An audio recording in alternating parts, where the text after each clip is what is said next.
Bonjour à tous et bienvenue sur Film sur 20. Et aujourd'hui on revient sur le survival de l'été. Un film qui ose s'éloigner des films de requins qu'on a l'habitude de voir durant ces saisons estivales pour s'investir à corps perdu dans le film d'Alligator.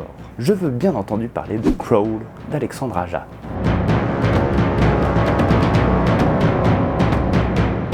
Hayley, jeune nageuse qui galère à atteindre le top 1 en crawl, part à la recherche de son papounet qui a disparu alors qu'un violent ouragan s'abat sur sa ville natale. Elle va le retrouver, piégé et blessé, alors que de vilains alligators cherchent à leur croquer les miches. Hayley, are you hurt? I'm fine. Hello, can anybody hear me? I'm trapped with my father in our house in Coral Lake. Nouvelle réalisation de notre cinéaste d'horreur exporté depuis belle lurette, Crawl est une production indépendante du cru d'Aja lui-même, mais aussi du brillant Sam Raimi qui officie ici en tant que producteur.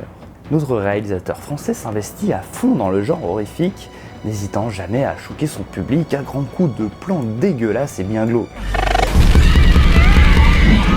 Sans parler de son travail de mise en scène généralement très soigné et parvenant à stimuler l'œil accro à la cinéphilie de votre serviteur.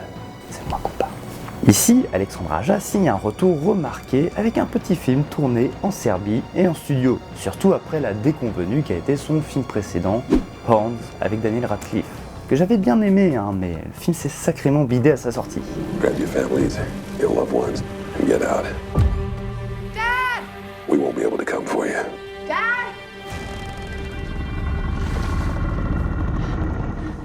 On se retrouve donc avec une unité de lieu très réduite, comprenant un petit quartier pavillonnaire de Floride, ainsi que le fameux sous-sol de la maison familiale où la majorité de l'action a lieu. Idem pour les personnages, on se limite à 2 personnages principaux, dont le daron est d'ailleurs interprété par cette bonne vieille trune de Barry Pepper, qu'on n'avait pas revu depuis un petit moment déjà.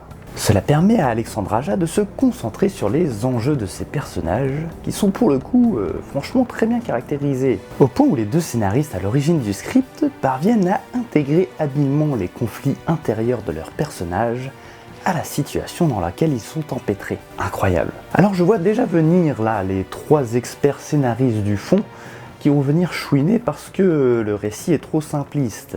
Mon avis est que je préfère largement avoir une histoire simple et bien racontée qu'un scénario inutilement complexe et complètement incohérent. En attendant, on prend un véritable plaisir à suivre ce Crawl, s'assumant comme une bonne grosse série B et jouant bien plus la carte du suspense que celle de la séquence choc. Les 10 premières minutes installent même une ambiance un brin mystérieuse qui me rappellera avec émotion mes premiers visionnages de Jurassic Park. Et même les quelques jumpscares présents au sein du film sont plutôt bien amenés et surprennent véritablement, sans être trop nombreux non plus. Et pourtant tout le monde sait à quel point je hais les jumpscares.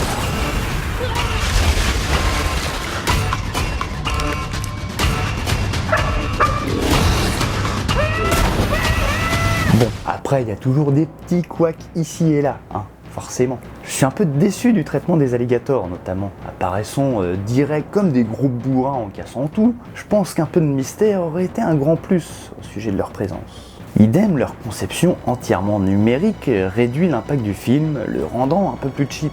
Mais malgré quelques incohérences et autres ficelles scénaristiques pas très subtiles, Crawl parvient à maintenir l'intérêt durant 1h30. Incroyable. Mélangeant film catastrophe, survival et film d'horreur, les enjeux évoluent constamment et Alexandre Aja nous propose ainsi un divertissement suffisamment efficace et réjouissant pour qu'on ressorte convaincu de la salle.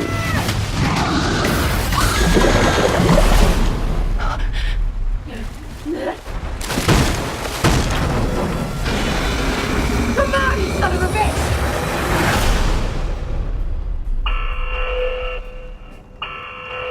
Ma note, Alligator Park sur 20.